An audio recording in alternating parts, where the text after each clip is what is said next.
Haló.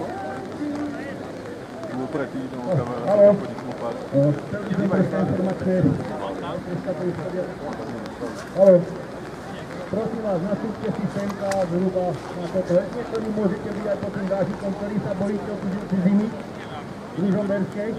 Poprosím, nezahájiť by sme vlastne nesmier kúpať nič, ktorý by sa dal. Tí, ktorí sa nejdete kúpať, poprosím troška sa vzdialiť mimo toho nášho areálu, je tam páska, tak za páskou, je tam miesta dosť, tak poprosím. Tak.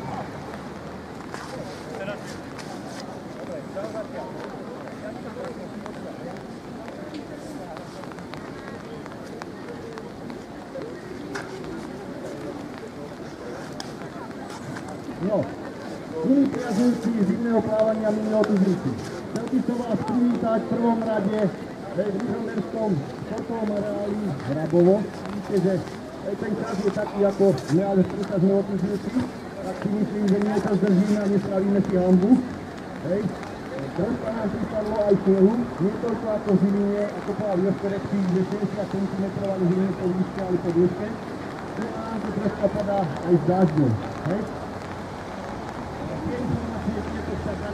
Po kúpaní, hej, keď sme s otužilkou, prosím vás, potom si vidíte hore, hej, tam